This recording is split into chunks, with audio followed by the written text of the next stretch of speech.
Hey everyone, welcome back. So in today's video, we're going to be reading some past papers for benzene, phenols, and phenylamine, and we're going to be a little quick about those papers which we have already talked about. So briefly explain why the benzene molecule is planar. So we're going to say that benzene has all carbon atoms sp2 hybridized, number one. And then we're going to talk about the idea how their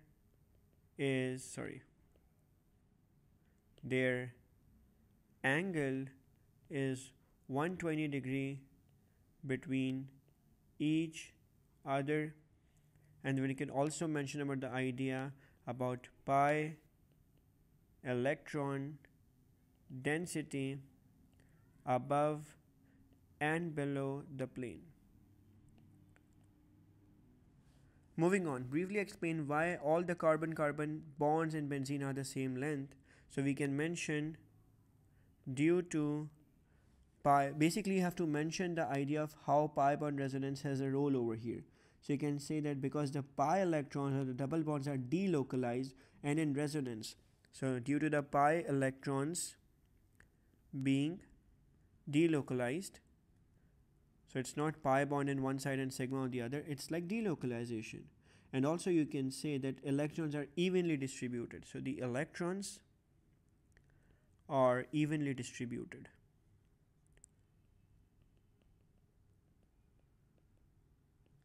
So these are going to be two of your main points over here. Now moving on. Benzene can be nitrated by warming it with a mixture of concentrated sulfuric and nitric by means of an equation illustrate the initial role of the sulfuric acid.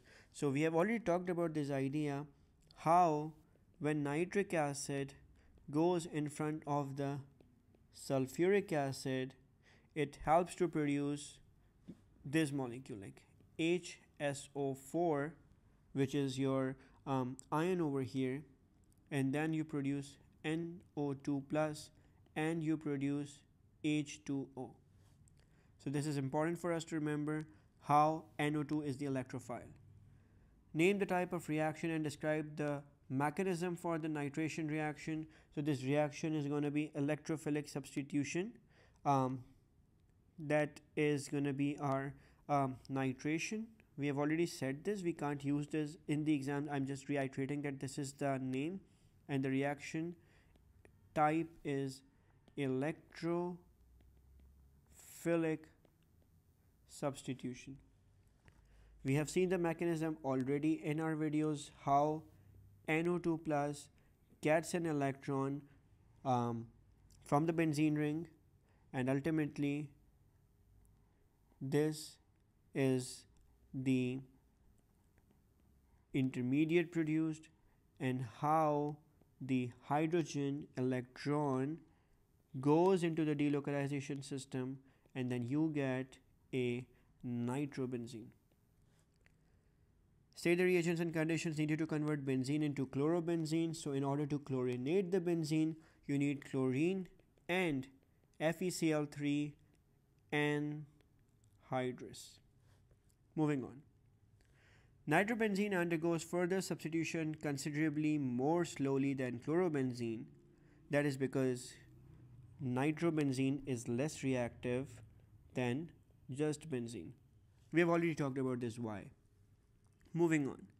In nitrobenzene, the incoming group joins to the benzene ring in the 3 position, whereas in chlorobenzene, the incoming group joins the benzene ring in the 4 position.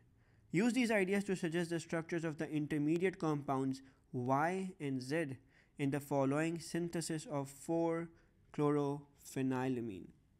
So let's see that when benzene makes a compound and then it makes another compound, and then you get the amine group attached to the benzene.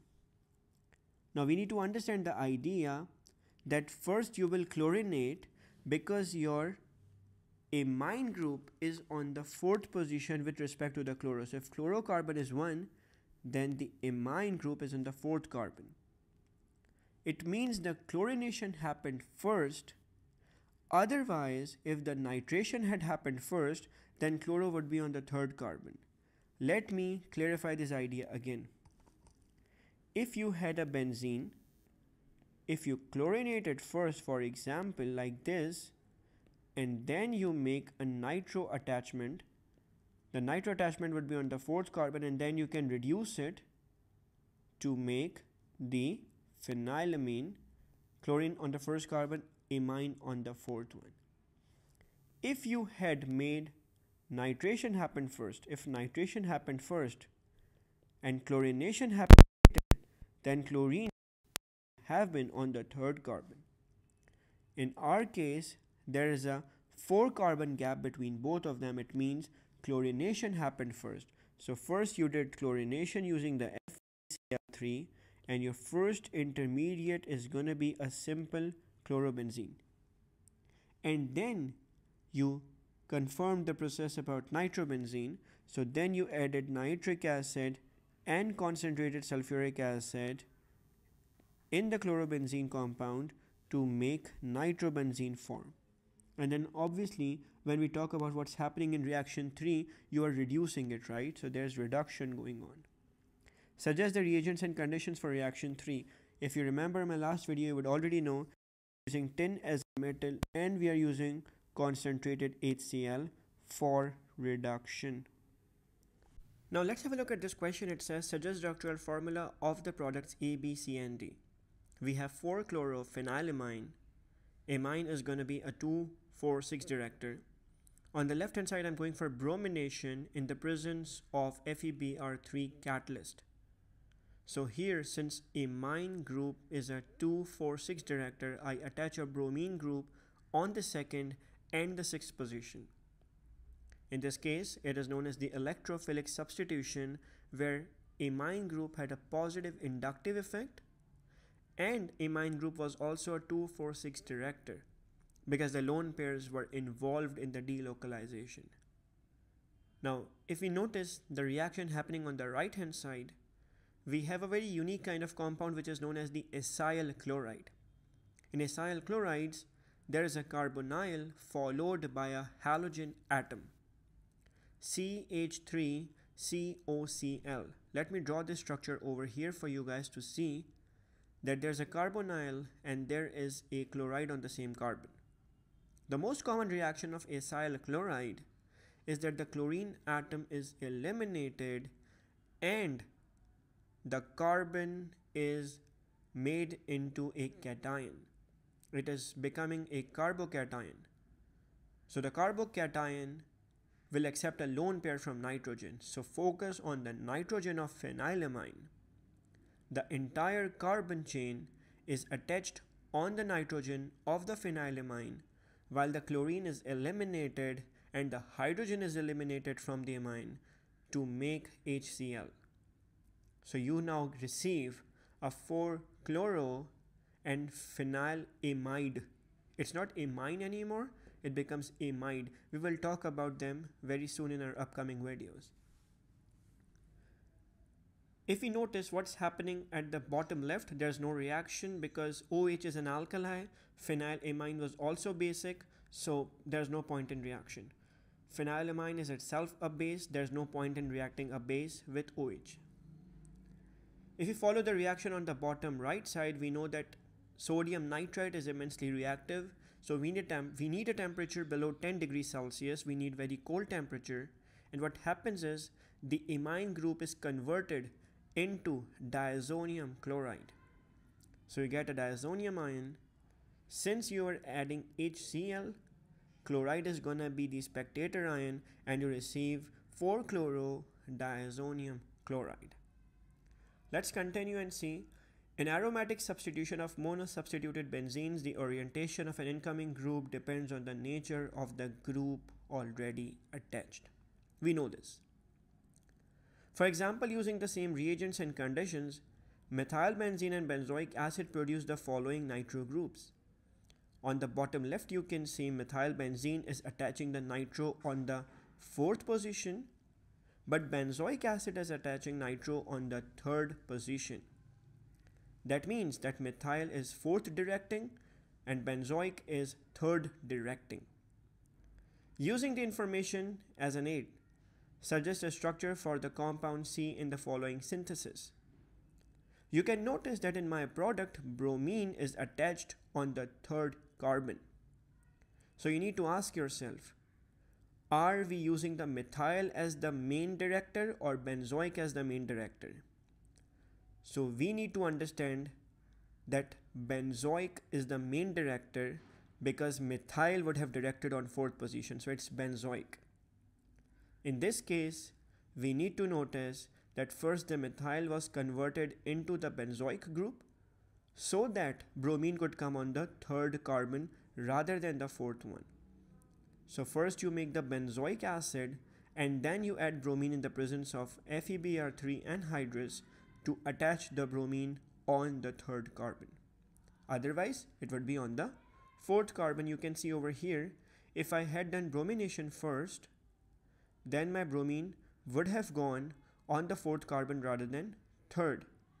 So it is an important aspect, that is the director decides where the new group is going to come in. For step 1, we know oxidation is happening. So we are going to use alkaline potassium manganate followed by acid. We can call it alkaline manganate followed by acid, or you can also say acidified potassium manganate. Both are okay.